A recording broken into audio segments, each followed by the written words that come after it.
Ngeba Sojola here. In this video, we'll be particularly trying to explain further using analogies on what exactly is happening in the Middle East. The type of analogy that I want to use is a fishing analogy, right? When you go out fishing, right, you have various tools. The first things first, you have the fisherman himself, right? And he has the various tools, right? He has a fishing net, right, and a fishing rod.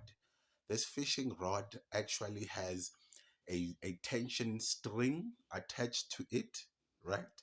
And the string is attached to a hook, right? And on the hook, you place what's known as bait, something to pull in your target or the prey that you want to catch. Now, the first thing that we are going to start with is the bait, right? The bait came in October 7, 2023, when Hamas waged an attack on Israeli territory, right? Now, Hamas here baited Israel that Israel must come in and war with them, right? So the war that we are currently seeing is bait, which is created by Hamas. Now, number two is the acceptance of Syria back into the Arab League. Think of think of the Arab League as a fishing net, right? Which had one of its strings fixed, right? So that a catch can be held within this net. So the Arab League in the Middle East represents the net in which the fish, right, which ate the bait, shall be caught in. Now, number three. Number three is the hook, right, that the base is placed on. The hook in this case represents Iran, right? The Iran is the hook, right, in which Hamas is the bait, in which all of this pulls in the fish, which is Israel. And what is attached to the hook is the string, right? The string is fundamentally represent, right, the various fighting rebel groups which are placed around Israel. The first one is Hamas, right, which is the bait. The second one is Hezbollah, right? The third one is the Houthi rebels that you find in Yemen.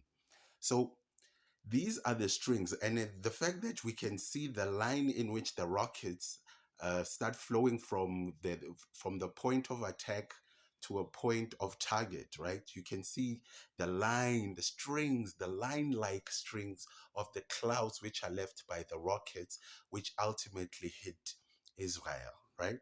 So the various Iran-funded groups that you find in the Middle East basically represent, their rockets basically represent the string which is attached to the fishing rod.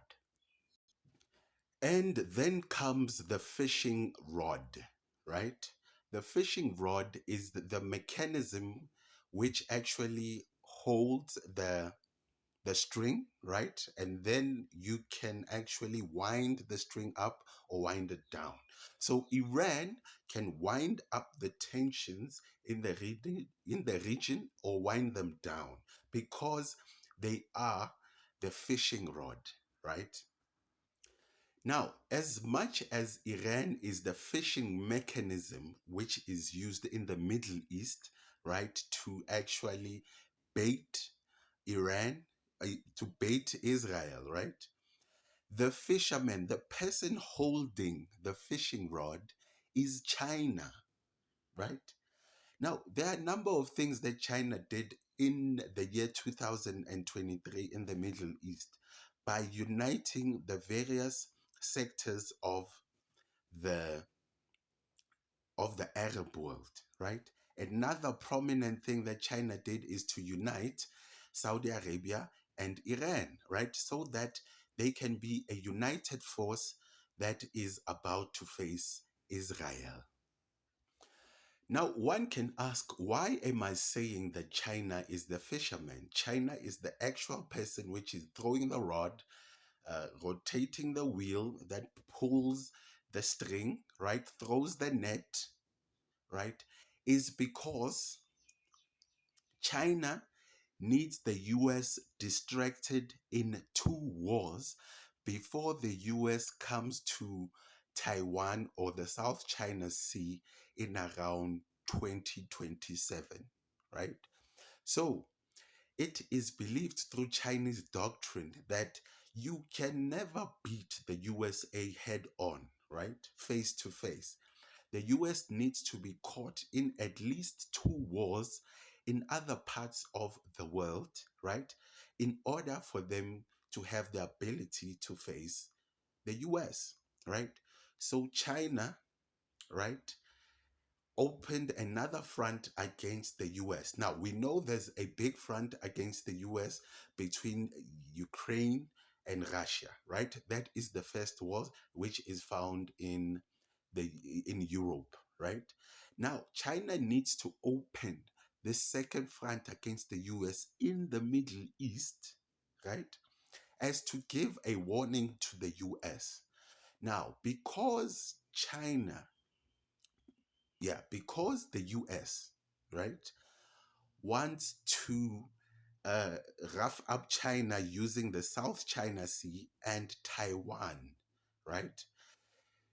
China feels the need to clap back, right, to hit back by creating a similar situation in the Middle East that compromises Israel, which is the US's main diplomatic partner, right? So China understands that in order for them to win a war in 2027 over the South China Sea or over Taiwan, right, the US needs to be distracted on two fronts. First front is Europe in the form of the Ukraine-Russian war, right? The second front will be in the Middle East, is in the Middle East, right? Currently, through this Hamas attack and this war which has ensued between Hamas and Israel, right? Now, China believes through their doctrine, right, that in order for them to win against the US, they need to be distracted on two fronts in other parts of the world. In order for them to be able to defend Taiwan and for them to be able to sustain the South China Sea as their own territory, the US needs to be distracted in the Middle East and in Europe, right? And that is the only way China believes they can win an open war with the US. So I personally think this is what is happening underground, right? This is what you don't see on the news or on social media or TikTok or whatever, right? This is what you don't see. You'll only hear about this maybe in a decade, in 8 years' time after the war. But the, the slow tectonic geopolitical plates are moving. And yeah, I think I'll give more information as more information is revealed. Thank you for this opportunity. I'll see you in the next video.